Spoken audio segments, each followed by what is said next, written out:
تو لہٰذا یہ وہاں سے گزر رہا ہے، وہاں سے جا رہا ہے، تو اس کو ان کے اوپر سلام کرنا چاہیے۔ اور شراح حضرات نے اس کے مختلف حکمتیں بھی بیان فرمائی ہے۔ مثال کے طور پر پیدل چلنے والے گویا اس آدمی کے ساتھ مشابہت حاصل ہے جو گھر میں داخل ہونا چاہتا ہے، تو جس طرح وہ گھر میں داخل ہونے والا پہلے سلام کرتا ہے، اسی طرح پیادہ آدمی بھی پہلے اس کو سلام کرنا چاہیے۔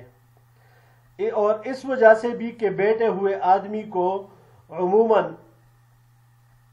راہ گزار یا سواریوں سے جو آنے جانے والے ہوتے ہیں ان سے وحشت محسوس ہوتی ہے،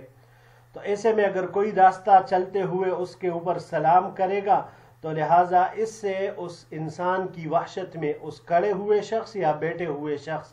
اس کی وحشت میں کمی آئے گی، اسے انس اور محبت کا احساس ہوگا کہ بھئی یہ جو بندہ ہے اس سے مجھے کسی قسم کا خطرہ نہیں ہے۔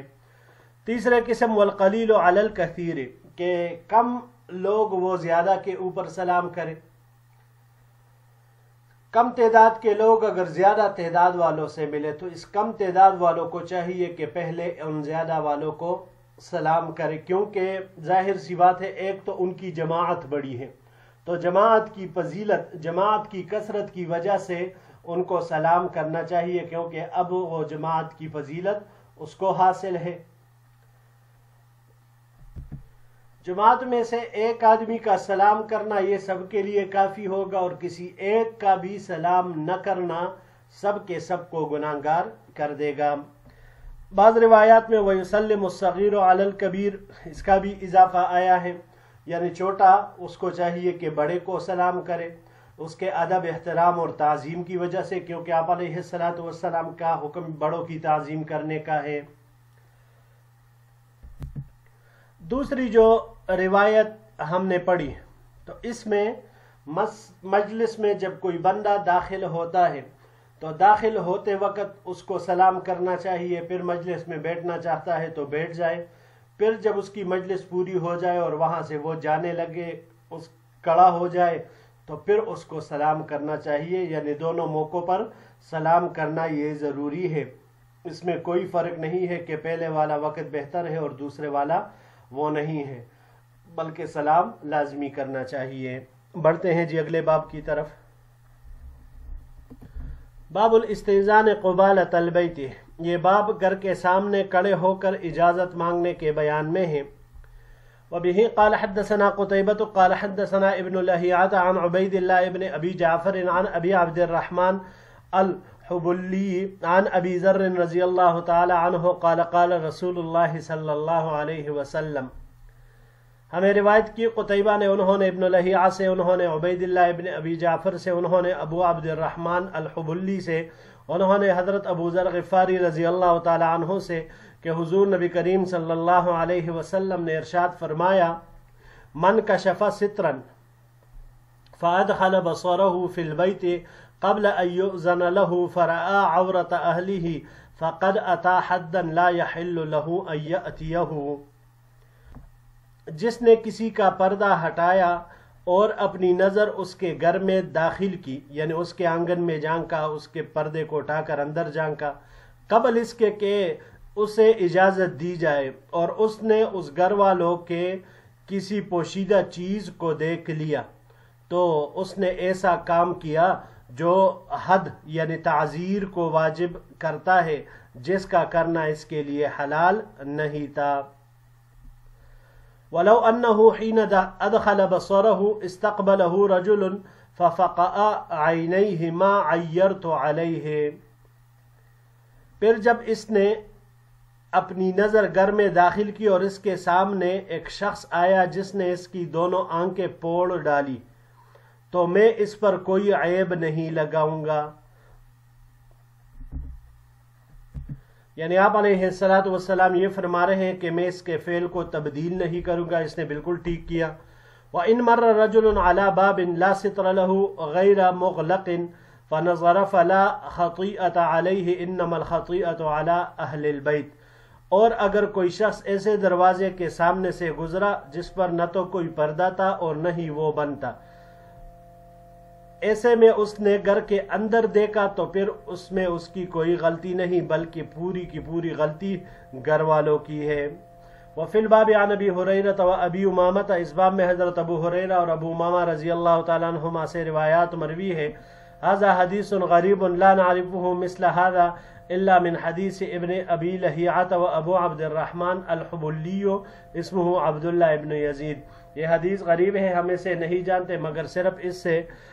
حدیث ابن ابو لہیعہ سے اور ابو عبد الرحمن الحبلی، ان کا نام عبداللہ ابن یزید ہے۔ جی عزیز طلباء کرام، انسان جب کسی کے گھر پر دستک دے، اجازت مانگنے کے لیے کھڑا ہو، تو بالکل گھر کے دروازے کے سامنے، گیٹ کے سامنے کھڑا نہیں ہونا چاہیے کہ اگر وہ آیا، اس نے گیٹ کھولا تو اس کی نظر سب سے پہلے اس کے گھر کے اندر جھانکے گی۔ تو یہ ہمارے معاشرت سے متعلق ایک ایسا امر اس روایت میں حضور نبی کریم صلی اللہ علیہ وسلم نے ارشاد فرمایا کہ جس میں اکثر لوگ غفلت کا شکار ہیں، بے احتیاطی کرتے ہیں۔ تو دروازہ کٹکھٹاتے ہوئے، دروازہ بالکل اگر گھنٹی دروازے کی وہ بالکل سامنے ہو تو اس کو بجا کر پھر ایک سائڈ پر ہو جانا چاہیے۔ گیٹ کٹکھٹائے، دروازہ کٹکھٹانے کے بعد پھر ایک سائڈ پر کھڑا ہو جانا چاہیے، بلکہ عین دروازے کے سامنے کھڑے نہیں ہونا چاہیے تاکہ اگر دروازہ کھلے تو اندر اس کی نظر کسی بھی چیز پر نہیں پڑنی چاہیے۔ ہاں، اجازت ملنے کے بعد پھر یہ اندر داخل ہو جائے تو پھر وہاں پر جس چیز کو اس کو دیکھنا جائز ہے، اس کے دیکھنے میں اس کے اوپر کسی قسم کا کوئی وبال نہیں ہے، لیکن پھر بھی علماء کہتے ہیں کہ دوسروں کے گھر میں جا کر اپنے نظر کی حفاظت یہ خوب کرنی چاہیے تاکہ مہمان کے دل میں کسی قسم کے وساوس وہ جنم نہ لے سکے۔ اب ایسی جگہ حضور نبی کریم صلی اللہ علیہ وسلم نے ارشاد فرمائی کہ اگر کوئی شخص ایسا کام کر رہا ہو کہ وہ دروازے پردے کو اٹھا کر اندر جھانک رہا ہو، دروازے کو کھول کر، گیٹ کو کھول کر اندر جھانک رہا ہو، اور ادھر سے ایک گھر والا شخص آیا اور اس نے اس کی دونوں آنکھیں پھوڑ دی، تو آپ علیہ السلام فرما رہے کہ میں اس کے فعل کو تبدیل نہیں کروں گا، یعنی اس نے بالکل ٹھیک کیا، کیونکہ یہ کام ہی ایسا کر رہا تھا کہ بغیر اجازت کے یہ دوسروں کے گھروں میں جھانک رہا تھا۔ اور تیسری مرتبہ آپ علیہ السلام نے فرمایا کہ اگر کسی شخص کا گزر ایسے گھر کے سامنے ہو